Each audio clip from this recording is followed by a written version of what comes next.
Olá, pessoal que é apaixonado pelo rádio, como nós também somos. Neste episódio comemorativo do centenário do rádio aqui no Brasil, nós vamos trazer um convidado muito especial. É uma das pessoas assim que raramente aparecem aqui no nosso proscênio, como diz o querido Salomão Esper, na nossa telinha. Por quê? Porque ele trabalha numa outra área, que não exatamente aquela área artística, como vocês já estão acostumados, mas ele tem um passado que, pelo que eu fiquei sabendo, tem a ver com esse tipo de trabalho. Ele representa uma das vozes mais fortes do esporte brasileiro hoje, mas lá no começo deve ter passado por alguma emissora de AM, de FM. Nós vamos saber tudo isso, convidando aqui para a tela e para a série Vozes do Brasil, Rogério Assis. Seja bem-vindo. Malhoca, é uma honra. Um grande abraço para você, uma honra participar aqui com você, conversar com os amigos e poder dividir um pouco da minha carreira. Repito, uma honra falar com você, que é um dos grandes nomes da história também do nosso rádio. Isso já é passado, Rogério. Importante a gente falar da sua carreira hoje, principalmente porque, como eu estava dizendo na abertura, eu não conheço o Rogério pessoalmente, eu não tive o prazer de trabalhar com ele, não passei por perto. Então é muito bom quando a gente não sabe muitas coisas, porque a gente pergunta, e aí ele vai contar essa história e todos nós vamos saborear, vamos aprender e vamos deixar um documento para mais uma página da história. Vamos começar pelo começo. O Rogério nasceu sob que signo e onde? Eu sou de Gêmeos, nascido no 25 de maio de 1967. Eu nasci em Votuporanga, na região norte do estado de São Paulo, Malhoca. Muito bom. Votuporanga não é tido como daqueles celeiros, até bom, né? Porque às vezes vem aqui Marília, aí pula um pouquinho Oswaldo Cruz, depois volta a Marília. Tem muita gente que, ou então do litoral também, mas Votuporanga já não é um nome que a gente ouve sempre aqui, então é bom esmiuçar e descobrir alguma coisa. Como é que foi o começo do Rogério? O que ele pretendia ser? Quando é que ele descobriu a voz forte que ele tem hoje, por isso ele tem o epíteto, o slogan, o canhão do rádio. E vamos chegar mais para frente, mas no comecinho é que interessa para nós agora. Como foi o começo lá em Votuporanga? Malhoca, na verdade, o meu começo foi numa cidade vizinha chamada Inhandeara, uma cidade de 10, 15 mil habitantes, com 12 anos de idade. Meu pai era músico, acordeonista, sanfoneiro, como a gente fala no interior, mas sempre muito ligado ao rádio, sempre com amigos que trabalhavam em rádios na época em Votuporanga. E um desses amigos sempre o convidava para que ele participasse dos programas caipiras, os programas sertanejos da rádio. Então, o meu pai, por ter, né, essa veia artística, tocando sanfona e ser ligado ao rádio, ele foi chamado por esse amigo e mais três, que à época abriram uma rádio AM em Andeara, ali muito próximo a Votuporanga, são cerca de 30 quilômetros. A rádio, chamada Rádio Jornal, à época, infelizmente, não existe mais, a rádio funcionava das 6 da manhã até as 10 da noite. Uma rádio AM de 1.000 watts, uma rádio pequena, portanto, do interior do estado de São Paulo, e 3 dos 4 sócios tinham filhos com idades próximas, 12, 13, 14, o mais velho acho que tinha 15 e 16. E nós éramos os técnicos de som, os operadores, os filhos. Então, a gente fazia turnos na rádio, por exemplo, 6 da manhã, meio-dia às 18 e 18 às 22. Eu era um desses técnicos de som, mesmo com 12 anos. Mas a gente ficou apenas um ano em Andeara, porque rapidamente a rádio de Votuporanga, uma rádio maior, Votuporanga era tida como a capital da região, naquele pedaço do interior ali, o dono daquela emissora contratou meu pai. E eu acabei indo junto. É naquela, contrata o pai e leva o filho. E eu acabei indo com meu pai para também continuar como técnico de som dele. Ele apresentando o programa sertanejo e eu como técnico de som. Só que na rádio em Votuporanga, na Rádio Clube AM, hoje Líder FM, eu, além de trabalhar como operador, eu logo depois fui para a discoteca, virei discotecário, e aí em 1985 eu acabei virando repórter esportivo. A rádio tinha, na época, um repórter que acabou se transferindo para uma outra emissora, uma rádio concorrente local. E ela foi buscar um repórter em Birigui, que era um pouco próximo ali a Votuporanga. Só que esse repórter que veio de Birigui também foi contratado por essa emissora concorrente. Eu, à época, me dividia entre trabalhar de técnico, de operador na rádio pela manhã e jogar e treinar futebol no time de júnior da Votuporanguense, que hoje joga a Série A3 do Campeonato Paulista. Então eu trabalhava de manhã até meio-dia, ia para casa, almoçava e treinava à tarde com os jogadores do time profissional. Quando a rádio perdeu esse segundo repórter para a concorrente, o gerente da emissora, Antônio Carlos de Camargo, me chamou e falou: olha, você está lá todo dia, você já tem 18 anos, isso em 85, eu já tinha 18 anos.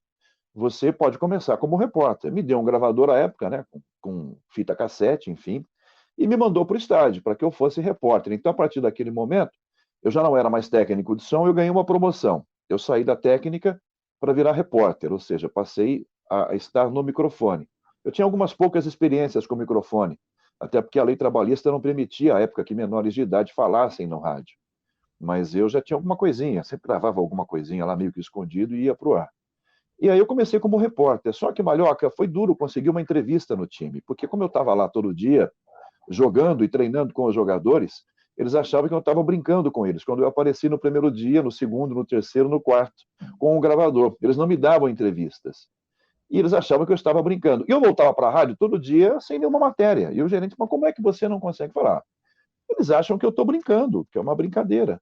Eles só perceberam que não era brincadeira, Malhoca, quando no domingo seguinte, a Votuporanguense ia fazer um amistoso e eu estava no estádio como repórter da rádio. Aí já trabalhando com equipamento, enfim. Aí é que os jogadores se tocaram que não era uma brincadeira. Foi ali que eu comecei com o microfone, a ser repórter esportivo.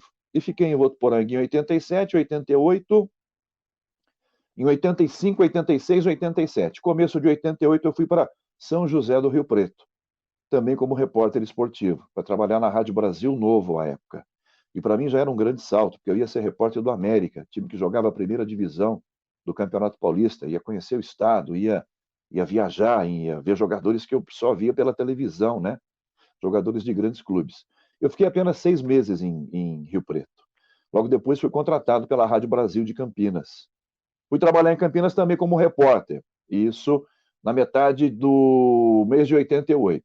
Eu já havia me casado em 87, eu casei com 20 anos, já tinha 2 filhos pequenos. E lá em Campinas a dificuldade para viver era muito grande.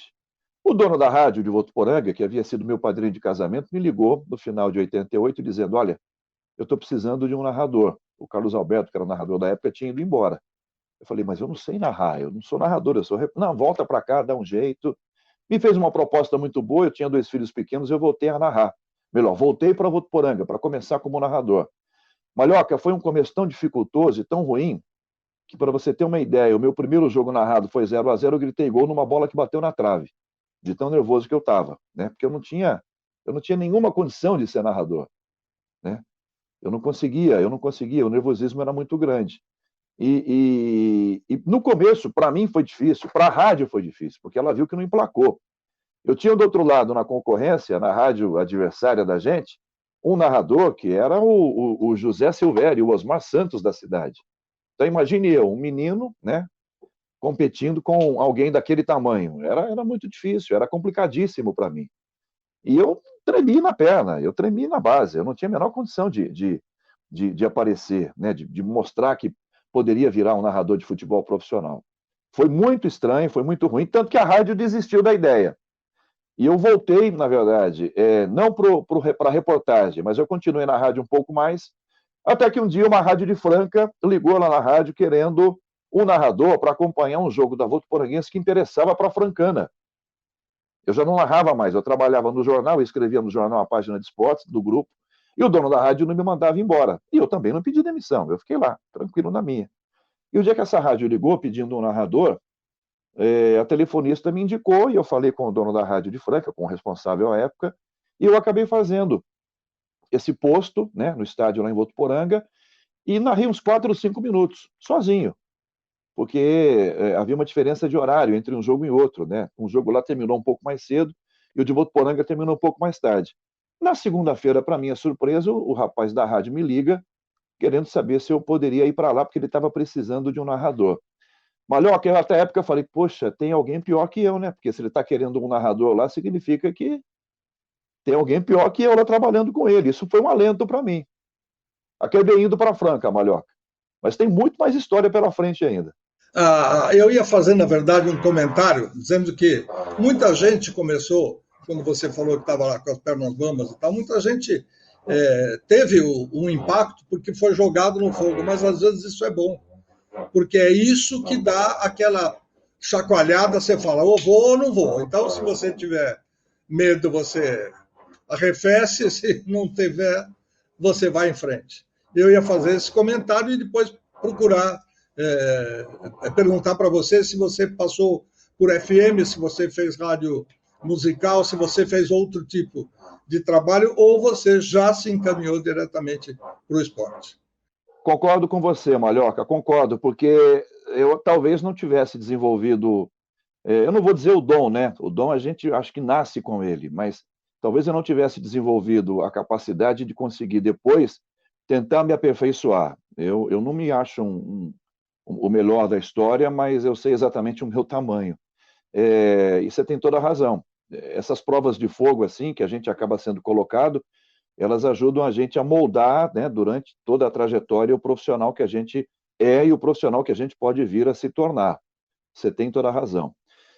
Então, nesse período de Votuporanga, a rádio inaugurou um canal de frequência modulada.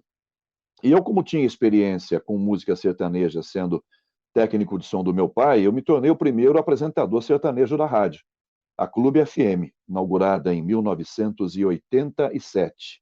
Eu fazia o horário das 5 da manhã às 8. Então, eu também trabalhei com essa parte musical. Trabalhei, sim, em FM, mas, repito, sendo um DJ de música sertaneja. E no interior, hoje não, a gente já viu que isso já pegou pelo Brasil todo, mas no interior tinha muito essa tradição de abrir, né, a programação das rádios com os programas sertanejos, os programas caipiras que a gente falava.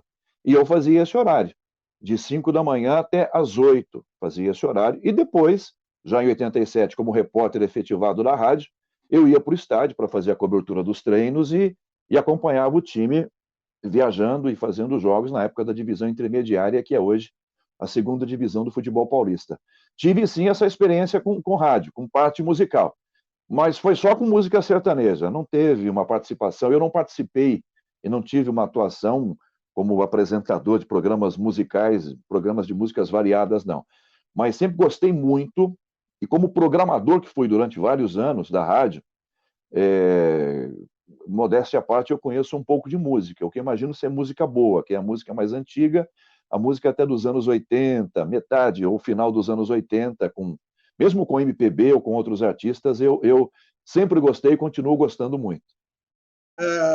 Perguntar sobre a sua vontade de estar fora daquela redoma, vamos dizer, do interior e querer sair, dar uma pensada em alguma capital, pudesse ser de Minas, podia ser de Paraná, São Paulo, não importa.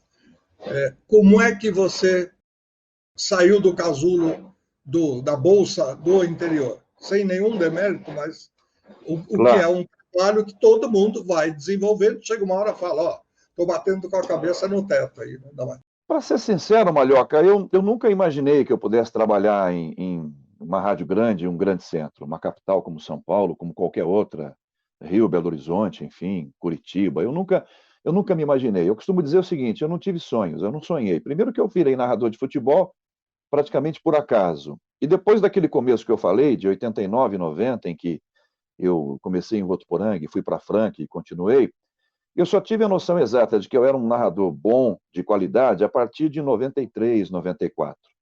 Aí sim eu já tinha a consciência de que eu poderia vir a desenvolver melhor, né, essa veia artística para ser narrador de futebol. Foi quando eu comecei a ouvir as minhas narrações e imaginar que realmente eu poderia melhorar, mas eu nunca cheguei eu quero trabalhar na Bandeirantes, eu quero trabalhar na Rádio Globo, eu quero trabalhar na Rádio Record, na Rádio Jovem Pan em São Paulo. Eu nunca sonhei com isso. Sempre fui muito pé no chão. Para mim, o legal era desenvolver o meu trabalho, era viver o meu dia a dia e poder fazer onde eu estava o meu melhor.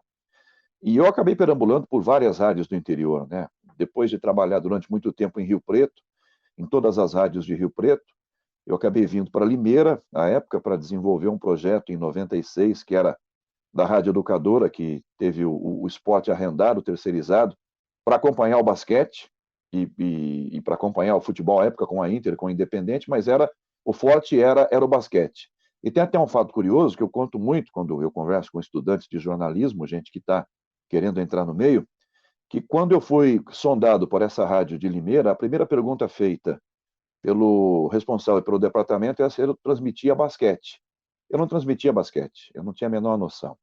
Já em 90, lá em Franca, quando eu fui, e Franca é uma capital do basquete nacional há muitos anos, eu fui preocupado com isso, porque eu fui contratado para transmitir futebol. Franca tinha, à época, 2 ótimos narradores nas 2 únicas rádios que faziam basquete. Como o principal esporte da cidade era o basquete, o Osmar Santos e o José Silvério da cidade, eles é que mostravam e transmitiam os jogos de basquete. O futebol ficava em segundo plano. Então eu fui para desenvolver, na verdade, uma narração para futebol. Mas quando eu cheguei lá, me veio à mente o seguinte: poxa, mas e se de repente o narrador da rádio chamava-se Idemar Filho, o narrador, um cara maravilhoso que era de Batatais. Eu pensei, se o Idemar ficar rouco um dia, resfriado, gripado, não puder vir, eu vou ter que narrar basquete. Como é que vai fazer? Vai ser um fiasco, porque eu não me aprofundei, eu não procurei saber como é que faz. Então, o que eu fazia? Eu ia para a quadra assistir os jogos da época Ravel e Franca, levava uma prancheta, desenhava uma quadra de basquete e ficava com o foninho de ouvido ouvindo as transmissões, ou do Idemar ou do Jovassi, que era o outro ótimo narrador que tinha. E eu anotava tudo que acontecia, eu anotava as coisas ali, os termos usados, o vocabulário. Um exemplo, zona morta, zona morta é aquele ladinho da quadra ali, passe picado, infiltração, bandeja, assistência. Eu anotava tudo aquilo. Por quê? Porque eu queria que, se um dia eu fosse fazer basquete, eu não estivesse completamente leigo a ponto de gritar gol quando a bola entrasse na cesta, né? Então, eu já queria ter uma certa capacidade para mostrar isso. Felizmente, ou infelizmente, em Franca eu não consegui desenvolver isso. Depois eu fui para Rio Preto era só futebol, com a América e Rio Preto, nessas rádios todas que eu trabalhei. Aí sim, em Limeira, em 96, o departamento de esportes da rádio queria um narrador para fazer basquete. A prioridade era basquete. E eu disse que sabia fazer, mas não tinha feito. Eu achava que na teoria eu sabia fazer. E foi assim. Eu fui para Limeira, ainda meio inexperiente, mas já com uma certa noção. E fiz bem. O clube lá chegou, inclusive, a ser vice-campeão paulista, à época perdendo para CESP Rio Claro, que nem existe mais, né? E aí, eu, a partir dali, consegui desenvolver legal as transmissões em basquete. Depois dali, eu fui descoberto pelo Antônio Edson, querido Antônio Edson, maravilhoso, com uma história genial, né, no rádio brasileiro, em especial em narrações. Sempre fui fã. E o Tonico tinha uma rádio arrendada ao futebol em Americana, Azul Celeste, Americana e Limeira, 30 quilômetros uma da outra. O Antônio Edson me ouviu um dia, ligou na rádio, eu até me assustei quando a telefonista falou que um tal Antônio Edson queria falar comigo. Não é um nome tão comum, né? Imaginei que fosse o locutor, mas me tremi todo. E quando ouvi o alô dele, pronto, aí me borrei geral, né? Era o Antônio Edson realmente. Ele estava montando uma equipe na rádio dele e o Éder Luiz estava, à época, montando uma equipe aqui em São Paulo, na Rádio Capital. E o Antônio Edson me ouviu narrar em Limeira e pediu uma fita minha, uma fita cassete. Eu não dei a menor bola, Malhoca, eu não mandei a fita, eu não queria, não sonhava com isso. E até que o Tonico, um mês depois, me ligou: escuta, mas você não vai mandar a tal fita que eu te pedi, pô? Eu acabei mandando. Logo depois eu fiz um jogo da Inter e acabei mandando essa fita cassete. E, para minha surpresa, surpresa boa, o Tonico me ligou logo depois, dizendo: olha, o Éder ouviu lá a sua fita, tinha umas 50 fitas lá, ele gostou de você. Você é o escolhido.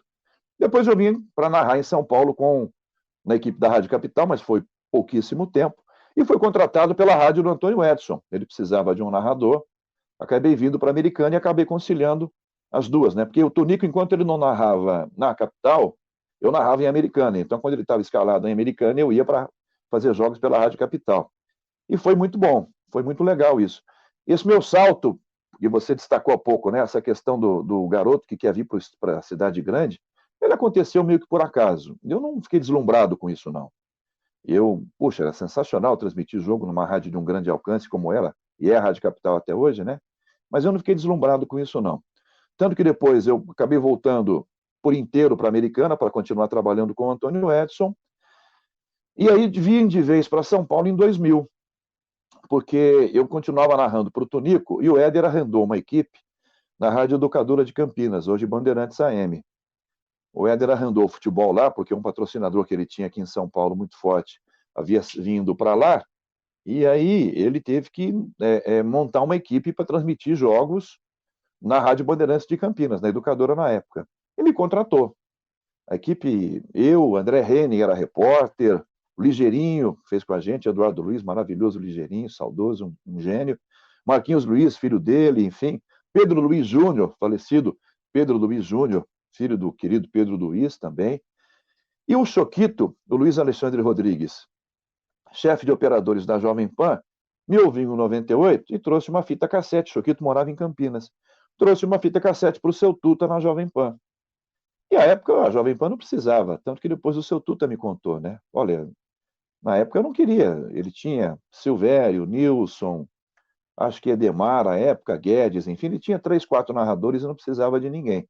Só que aí em 2000 ele teve que precisar de alguém, porque Silvério estava saindo para a Bandeirantes, já tinha acertado, viria para a Rádio Bandeirantes, já havia apenas avisado que iria, ficaria mais uns dias.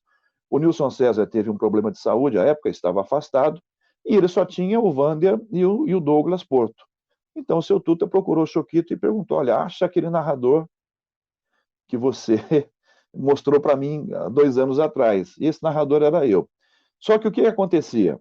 Em 2000, em 99, eu trabalhando em Americana, eu fui trabalhar numa outra equipe. O Tonico acabou parando com a equipe de rádio, na rádio que a gente fazia. Um outro rapaz tinha uma equipe em outra emissora e eu fui trabalhar com ele.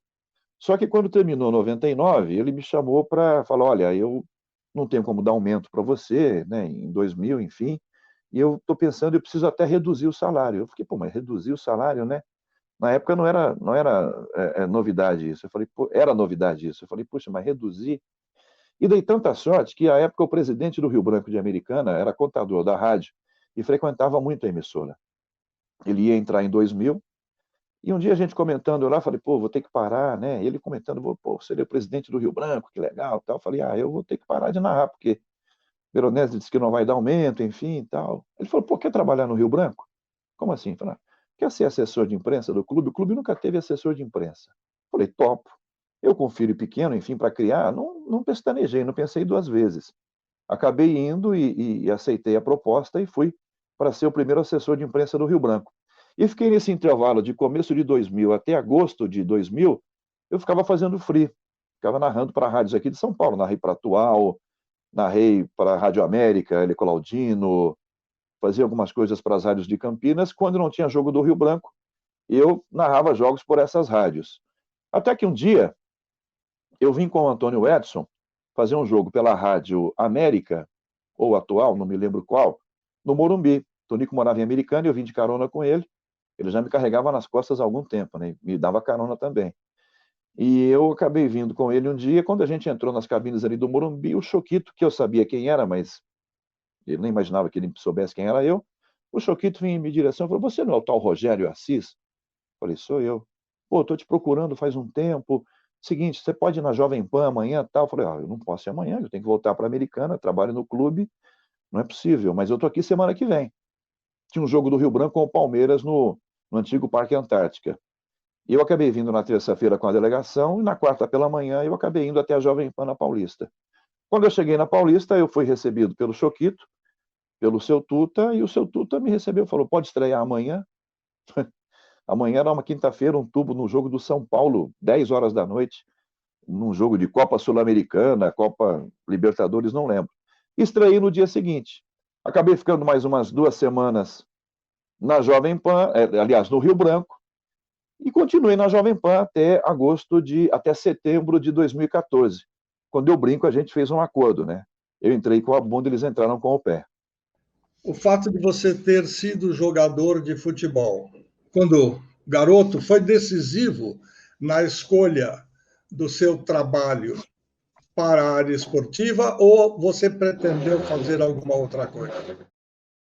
A Malhoca não influenciou, porque na verdade eu era um jogador amador, né? Eu joguei futebol durante a minha juventude toda lá na cidade, em times amadores. Depois fui para Votuporanguense para jogar no time de juniores, mas foram só 6 meses no máximo. Então, não teve nenhuma influência. É aquilo que eu disse a você, eu nunca planejei. Eu nunca imaginei assim, eu quero me formar advogado, quero ser médico, quero ser dentista. Eu não tinha sonhos. Eu vivia os meus sonhos no presente, né? Então isso acabou não influenciando.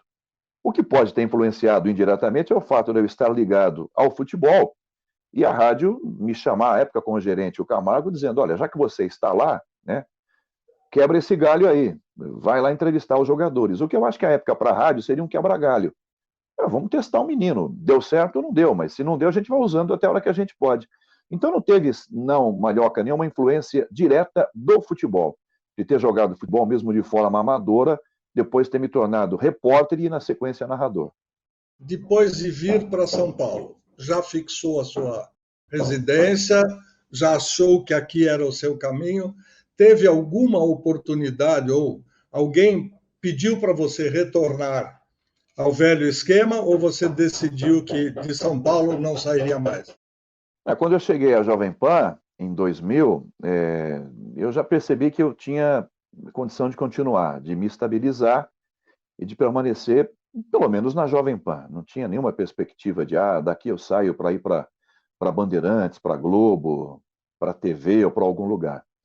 Eu tive em 2004 uma passagem rápida pela TV Record, narrando a Série B do Campeonato Brasileiro. Levado à época pelo diretor artístico da TV Record, o Hélio Vargas. O Hélio Vargas, ele me ouvia na Jovem Pan e acabou me levando para narrar 3 meses de Série B na TV Record. Foi uma participação rápida, mas foi muito legal, foi muito boa. Então, tinha um pequeno problema, que na verdade não era problema para a gente à época.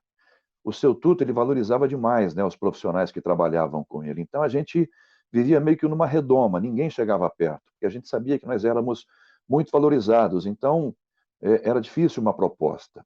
Surgiu uma possibilidade na época em que o Dirceu Maravilha, eu acho que em 2005 ou 2006, logo perto disso, em que o Dirceu Maravilha estava saindo da Rádio Bandeirantes e indo para a Rádio Record.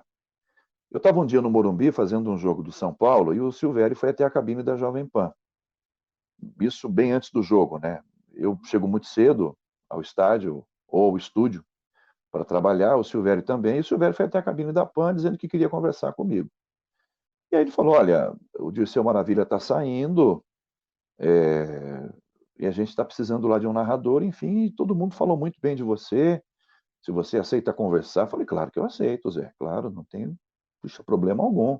Ser lembrado por uma emissora como a Bandeirantes, aquela altura para mim, com 5 anos de narração em São Paulo, já era um grande, né, um grande feito. O Milton Neves, com quem eu tinha trabalhado na Jovem Pan, já tinha ido para a Rádio Bandeirantes, e isso era um domingo à tarde. Na segunda de manhã, o Milton me ligou. Até hoje brinco com ele, né? Que ele me ligou, o que você fez? Pô? Você falou para o Silvério que você não queria ir para a Bandeirantes. Eu falei, não falei nada disso, Milton.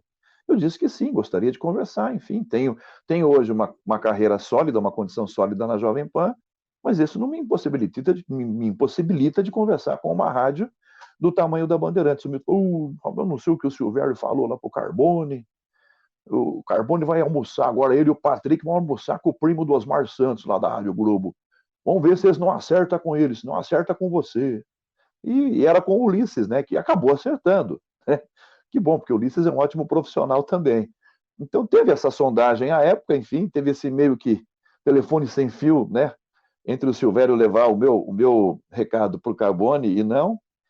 Então nunca tive nenhuma proposta. E voltar para o interior, não teve. Porque eu acho que existe, né, por parte das pessoas, assim, um certo obstáculo. Não, o cara está lá na Rádio Jovem Pan, na Rádio Bandeirantes, na Rádio Globo, ele não quer voltar para o interior.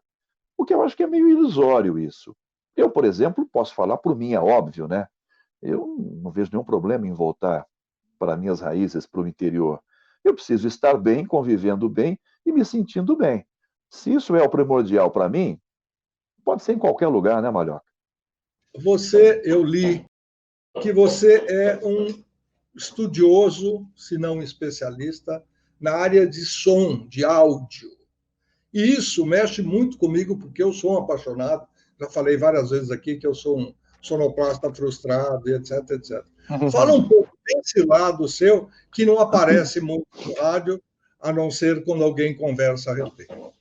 Malhoca, eu sou realmente alguém que gosta muito disso. Eu acho que isso vem do meu pai, isso vem da veia artística que o meu pai deixou para mim, né? Pelo fato de ser músico, pelo fato de atentamente acompanhar tudo isso. Então, para mim, foi natural esse caminho. Foi uma coisa que eu desenvolvi e que eu gosto. Eu, por exemplo, me apego a algo que me faz muito bem, que é quando eu transmito um jogo de futebol, entendo o ambiente do estádio, eu quero ouvir tudo aquilo. Eu gosto muito desse universo dos sons que vêm, ou quando tem torcida, como a gente já teve, né, e deve voltar felizmente logo, ou mesmo hoje em dia em que você tem um ambiente com os gritos dos treinadores, dos jogadores, os palavrões, enfim, aquele universo todo. Eu ainda sou daquela época em que o rádio é som, ou era som, né? Ainda é para mim. Então eu prefiro desenvolver muito isso, eu prefiro mostrar para o ouvinte, além da narração, com todos os detalhes, aquilo que mais me aproxima do que é real, do que está acontecendo. E nada melhor você ter o ouvinte ouvindo, que é muito óbvio, tudo que acontece em volta ou o que acontece no universo na transmissão de um jogo de futebol. Eu gosto disso, eu gosto disso. Eu já ouvi casos de gente que não gosta, narrador que não gosta muito de som ambiente, que não gosta muito que a torcida apareça. Eu já gosto muito. Eu já acho muito legal. Eu ainda consigo, e espero conseguir por muito tempo, avisar que a bola entra antes do gol, né? Ou entra no gol antes que a torcida comemore, né? Até brinco, bateu é gol, a torcida vem logo depois. Eu gosto disso, eu ainda consigo fazer isso. E brinco muito dizendo, se eu de 10 continuar fazendo isso, em pelo menos 8, tá bom. O duro é quando a coisa inverter, né? De 8 ou de 10 eu conseguir mostrar isso em 2 vezes e em 8 ser atropelado pela torcida. Aí já é hora de começar a repensar um pouquinho da carreira. Mas eu gosto muito, Malhoca, gosto. E tem essa veia também do fato de ter sido operador, né? Modéstia à parte, eu era um bom operador, viu? E naquela época em que você usava o long play, né? Os gravadores de rolo, em que você gravava os cartuchos, né? Usava as cartucheiras para que você gravasse comerciais e até músicas, e tinha que cortar as fitas, né? As fitas grafitadas naquela ponta da lâmina, com a gilete, usando aquela fita adesiva para colar. Hoje em dia está muito mais fácil. Hoje em dia está muito fácil. Mas naquela época, né, do rádio até os anos 80, em que a gente usava esses artifícios para poder fazer as mixagens, eu gostava muito. Tem tudo isso, tem a ver com o meu pai ter sido músico, e tem a ver também com o fato de ele ter sido, modéstia à parte, um bom operador. Eu estou me deliciando com as suas conversas, porque isso está falando um pouco lá para dentro de mim. Eu já disse algumas vezes que eu tenho um sonoplasta ou embutido ou frustrado, porque eu gosto muito. Mas eu tenho uma coisa assim lá dentro, que a sonoridade é muito importante. Aí eu não vejo as pessoas valorizarem muito. Elas chegam, fazem o dela e vão embora. Tal. Então, você citou o Choquito, que é uma pessoa querida, porque eu fiz os melhores shows da Jovem Pan.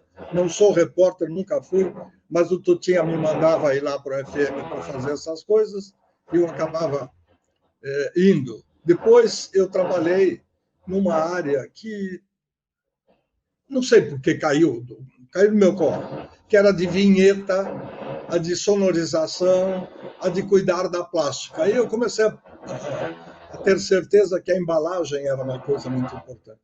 Então, aí vem a sequência da pergunta. O fato de você ter sido operador, que na verdade faz tudo, sonoplasta e tal, acaba levando você a dar valor. Não é só abrir a chave, não é só aumentar o potenciômetro. Sim. Então era esse comentário. E aí é tudo que acontece em volta, né? Tem isso, é verdade. Sim. Não, e a gente tem que produzir, alguém tem que cuidar disso. Não é só chegar lá e abrir. E a pergunta seria: e você se tornou não só um perfeccionista nessa área, mas também um especialista, porque faz palestras a respeito. Em que consiste isso? Eu gosto muito, Malhoca, de valorizar isso, né, esse contexto todo colocado por você, que é essa sonorização perfeita de tudo que é mostrado. A gente tem, de anos para cá, com a tecnologia, com o advento da tecnologia, felizmente, A gente tem uma maior sensibilidade sendo mostrada hoje em dia. Tanto, eu vou entrar numa área que não é a minha, mas que eu gosto muito de acompanhar, que é essa área de shows, por exemplo. A gente vê a tecnologia colocada hoje em dia naquele show que você imaginava que fosse tão pobrezinho. Não, hoje ele tem, né, uma capacidade gigantesca de atrair o público, de mostrar. Às vezes até o artista não tem essa qualidade toda, mas a sonorização toda colocada em volta, o papel todo feito por uma equipe, por uma produção, ela mostra para a gente um produto final que a gente imaginava que não era aquilo, né? E que essa capacidade acaba, não vou dizer maquiando ou enganando, mas ela fortalece esse trabalho. A sonorização hoje em dia no rádio continua sendo muito importante. Por isso que eu continuo dando esse valor todo. Eu vejo realmente, eu vejo que às vezes isso não é tão levado a sério. Isso não é tão levado a sério, mas não é só no rádio. Na televisão, às vezes, não é tão levado a sério. Eu gosto muito e brinco muito de mixar, quando estou narrando, a minha narração com o que vem do campo, né? Com os sons que vêm. Já passei por momentos constrangedores em que eu dei uma deixa para que um técnico de futebol falasse alguma coisa e saiu um baita de um palavrão, né? Mas é ao vivo, é o rádio vivendo aquele momento, e aquele momento é único, né? Não dá para editar aquilo, não dá para botar o pi, e nem era para fazer isso. É para mostrar a famosa realidade nua e crua.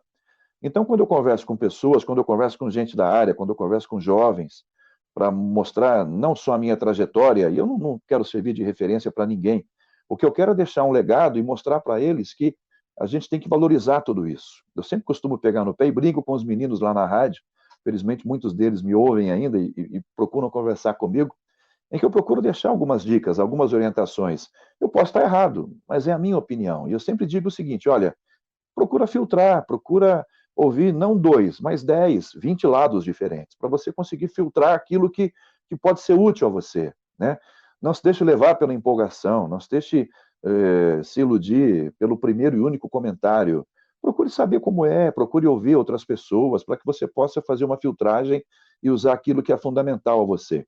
Então, esse papel de conversar, de tentar dar dicas, de mostrar para essa geração que está chegando, é algo que é agradável, algo que eu já fiz com os meus filhos, apesar de não trabalharem na área, mas que eu gosto de continuar dividindo e mostrando para essa molecada, para essa meninada que está chegando, que a gente pode continuar assim, fazendo com toda a tecnologia algo bem feito, né? Usando mais o lado pessoal, às vezes, do que a própria tecnologia. Quando você está narrando, a gente sente algo diferente. Quando você é o maestro, você está em cena, está a princípio sozinho, depois vai chamar o pessoal que vai rodiziar com você, existe eu sinto uma batuta diferente.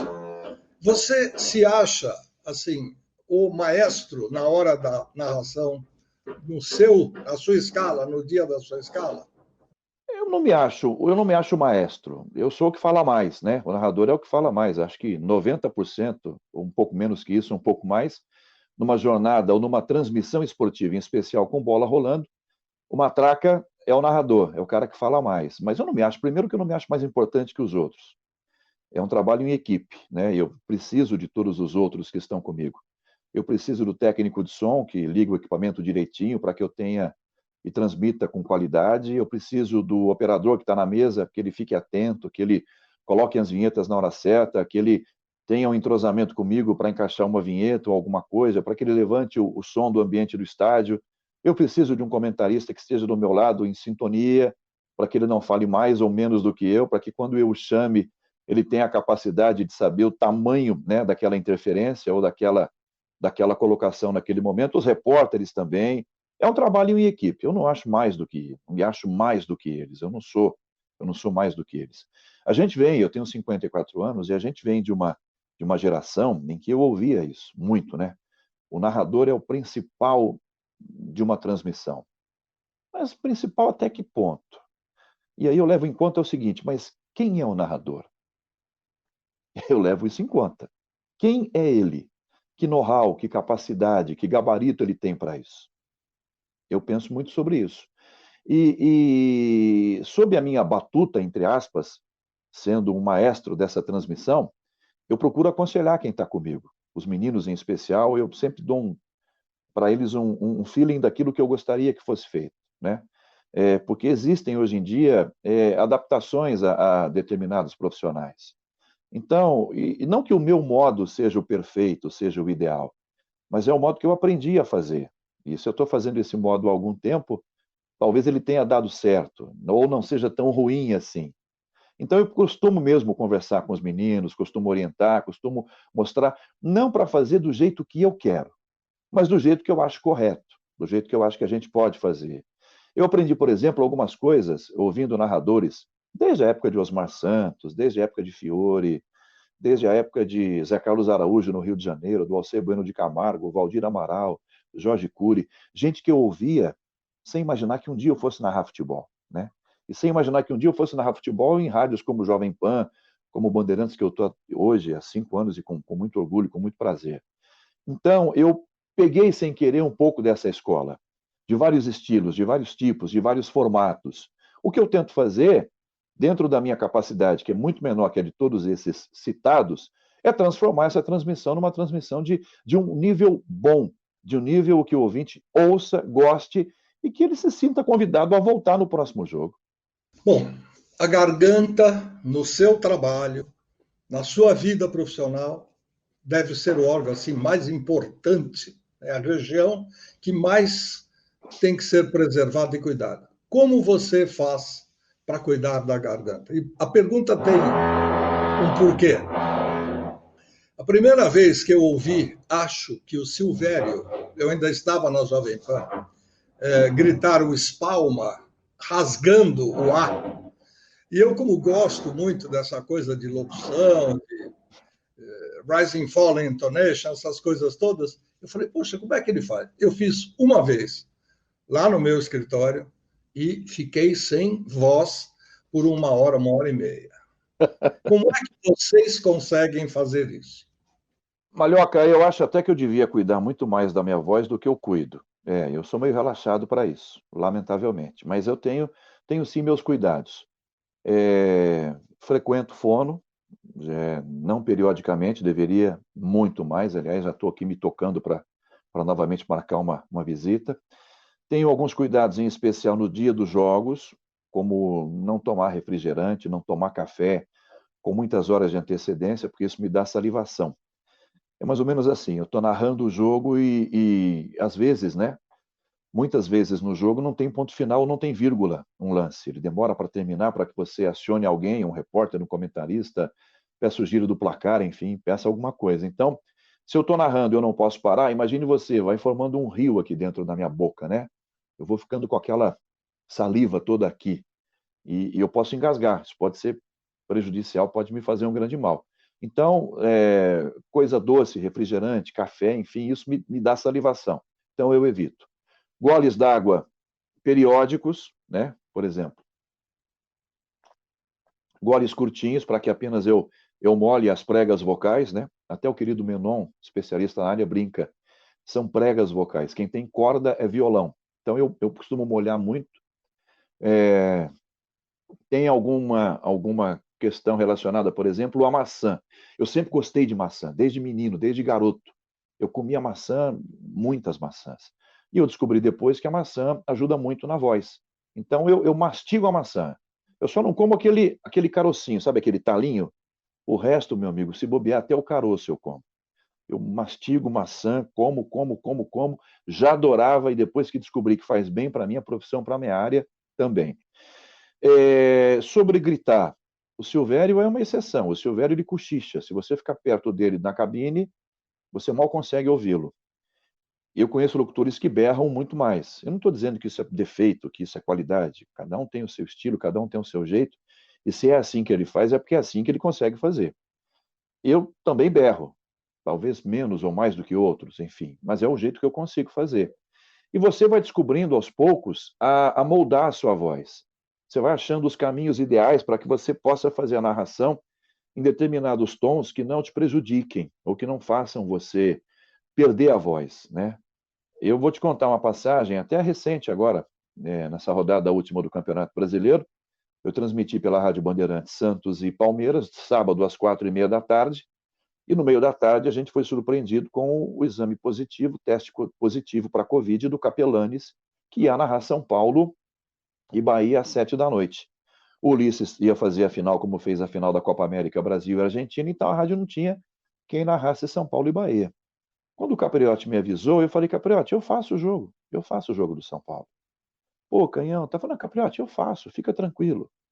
Pode deixar que eu faço, eu consigo, a gente vai fazer o jogo. A gente não pode deixar de transmitir o jogo por causa disso. Eu aguento, eu estou aqui, não tem problema algum, vamos fazer. Em respeito ao ouvinte, em respeito à empresa, em respeito aos companheiros todos, eu me coloquei à disposição, ele aceitou e eu fiz o jogo. E confesso a você que acabei o segundo jogo tranquilo. Fui sentir, e sabia que ia sentir, no domingo, porque domingo eu tinha feito, ou fiz ainda, Flamengo e Chapecoense. Aí, à noite de domingo, é que eu já começo a sentir, você sente um certo desgaste, né? Por ter forçado por 2 dias consecutivos com muito tempo narrando. Mas eu consegui fazer, sem problema algum. Não teve, nossa, eu não morri, isso não me custou a carreira daqui para frente. Mas é porque exatamente eu acho que eu tenho esses cuidados, Malhoca, que eu citei, para que eu não force, para que eu não estoure a voz, né? Mas existem jogos e jogos, existem situações e situações. Eu tenho um episódio que eu passei no comecinho dos anos 2000, 2003, 2004, em Rio Preto, fazendo um jogo pela Jovem Pan, em que eu fiquei rouco com 20 minutos. Mas ali foi uma questão psicológica. Eu tinha um retorno muito ruim. A linha estava com problema. A transmissão chegava perfeitamente.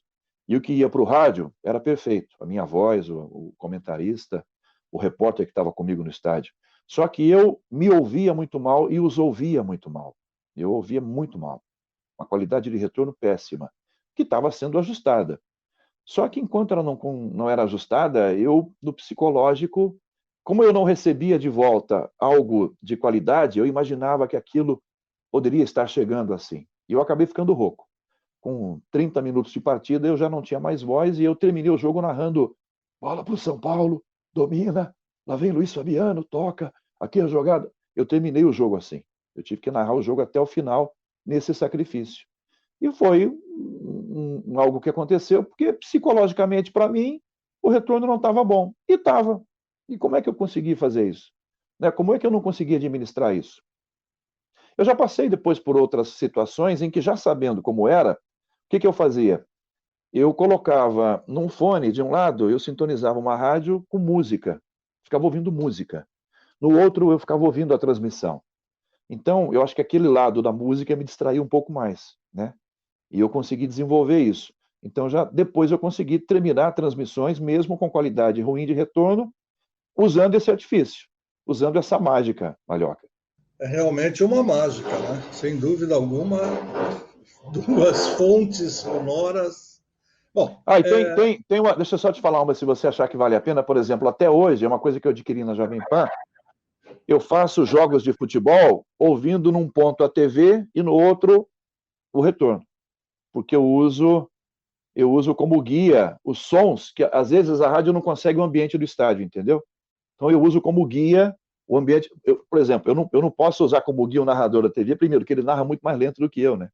Nessa época de pandemia, você citou inclusive o problema do Capelanes e tal, esse acúmulo de jogos, esses jogos atrasados e tal, você acha que isso prejudicou não só o trabalho das emissoras, mas também o ouvinte, que de repente passou a ter um excesso de jogos e as coisas saíram do normal, saíram da tradição, vamos dizer, das escalas normais? Antes de responder a sua pergunta, deixa eu colocar algo aqui que eu esqueci na resposta anterior, mas vale acrescentar. Eu até hoje faço, e comecei com isso na Jovem Pan, as transmissões com fones pequenos, primeiro porque eu gosto, eu acho melhor do que aqueles fones grandões, eu me sinto mais confortável. Eu ouço de um lado o retorno, ou seja, a rádio, todo mundo que está comigo, né? E de outro lado, eu ouço, por exemplo, a televisão, o canal de TV que está transmitindo, eu ouço a narração original da TV. Gente, primeiro, eu não estou copiando, eu não estou usando como guia o narrador da TV, até porque é impossível, porque ele narra atrasado, né? Ele não narra com a mesma velocidade do rádio, então não tem como eu esperar ele falar e eu repetir o que ele fala, não, eu vou estar muito atrasado. Por que eu uso isso? Primeiro, o som ambiente, às vezes, mas isso é muito pouco, que acontece. Às vezes, a rádio não consegue o ambiente do estádio, ou a conexão está ruim.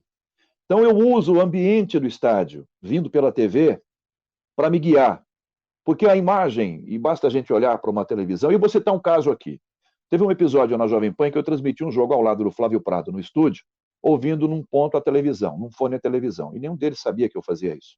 Eles achavam que eu ouvia o retorno o tempo inteiro. Era um jogo São Paulo Atlético Paranaense em Curitiba. Na Arena da Baixada, em Curitiba, a câmera fica praticamente no teto, então a imagem vem muito do alto, ela é muito fechada a imagem. Teve uma jogada do Atlético em que a bola vem cruzada da lateral, o centroavante do time na época, André Lima, cabeceia para o gol, faz o gol, e o diretor de TV fica apenas na imagem do jogador comemorando. Só que do outro lado, no fone, eu estou ouvindo o narrador que estava no estádio dizendo: opa, opa, opa, está impedido, não valeu, não valeu, não valeu. E não tinha VAR, né, gente? Hoje ainda tem VAR para mudar. O narrador: não valeu, não valeu, não valeu, não valeu. Quando eu comecei a gritar gol, eu falei: opa, não valeu, está impedido, impedido. E a imagem não era cortada para o impedimento, para o bandeira marcando o impedimento. Ficou muito tempo no jogador, que comemorou, porque também não ouviu o apito, enfim. O Flávio Prado, desesperadamente, se virava para mim e dizia assim: não, não. Tipo assim, você está louco, foi gol, narra o gol. E aí, quando cortou a imagem para o bandeirinha segurando a bandeira desse jeito, o Flávio olhou para mim e fez assim: não entendi nada, não entendi nada. E aí, quando acabou o jogo, eu não lembro se foi no primeiro tempo ou no final, Malhoca, eu peguei o fone, tirei e falei: olha, ouve aqui. Eu falei: pô, mas é a televisão. Então, falei: por isso que eu vi que não foi gol. Porque eu ouvi o narrador da televisão. Ele falou: caramba, cara, que coisa de louco, você consegue? Eu falei: consigo. E depois o meu neuro até me disse o seguinte: você faz um exercício gigantesco para o seu cérebro, né? Porque você trabalha todos os lados, você mantém ele em movimentação. Assim, você vai ficar velho, o cérebro vai ficar um pouquinho mais novo que você, né? A carcaça vai envelhecer mais rápido, porque você trabalha tudo ali ao mesmo tempo. E sobre essa questão que você falou sobre a pandemia, sobre ficar um tempo parado, realmente, eu me senti, depois que eu voltei durante um bom tempo, você tem que pegar de novo aquela engrenagem, você tem que de novo voltar a exercitar aquilo que você já sabia, mais ou menos assim, a cabeça está vendo, você sabe o que está acontecendo, mas você tem um pouco de dificuldade motora para voltar a transmitir como você fazia antes. Mas eu acho que para quem acompanhava futebol, para o espectador, para o ouvinte, não, porque ele estava sem, né? Então, ver jogo todo dia, isso acontece, vai continuar durante um bom tempo, acho que para ele foi meio que, puxa, que alívio, que legal. Mas para mim, por exemplo, foi até para voltar a adaptar a própria garganta, né? Ao próprio ritmo, à própria mecânica de transmitir o jogo de futebol. Meu caro Rogério, foi bom demais a gente conversar agora sobre tudo isso. Infelizmente, o tempo é muito rigoroso, a gente não pode passar de um determinado momento, mas foi muito legal conhecer bastante, porque quando eu falei do maestro, eu sinto que a sua regência é um pouco diferente dos demais. E, embora eu nunca tenha trabalhado diretamente na área esportiva, eu sempre trabalhei ao lado dos grandes diretores, mesmo quando eu trabalhava no FM, tinha lá a nossa emissora de AM. Então, essa maestria tem a ver, sim, com a sua preocupação profissional e, mais ainda, com essa rigidez que você tem com você, né, para fazer tudo de maneira correta, porque você sabe que é o seu trabalho, o seu nome, a sua voz que está em jogo. Obrigado pelo seu tempo, muito obrigado por contar todas essas, por compartilhar com a gente essas histórias todas. E em breve a gente se encontra por aí. Vai ser um prazer muito grande a gente tomar um café juntos. Malhoca, a honra é minha. Vou repetir o que falei no começo aqui, honrado pelo seu convite. Você é um dos grandes nomes do nosso rádio, né? De todas as épocas. Não tem essa, é passado. Não, não é. Isso é eterno, fica para todos nós. Honrado com o seu convite. Espero ter agradado, espero, né, ter contribuído um pouco para essa história. O rádio faz parte da minha vida. O rádio o rádio. A minha história se deve ao rádio. Desde os 12 anos de idade, eu tenho 54, né? São mais de 40 anos trabalhando em rádio, que é o meu ganha-pão, mas mais do que isso, é o meu prazer. Abraço, Malhoca, honrado pelo seu convite, muito obrigado. Até mais. Foi aí o nosso Rogério Assis contando histórias que o rádio não tinha contado ainda e mostrando um pouco do seu trabalho profissional, da sua vida. É muito gostoso a gente conversar com grandes profissionais. Infelizmente, como eu disse antes, chegamos ao final e para não atrapalhar mais as plataformas que não permitam a gente estourar o horário. Muito obrigado e até a semana que vem.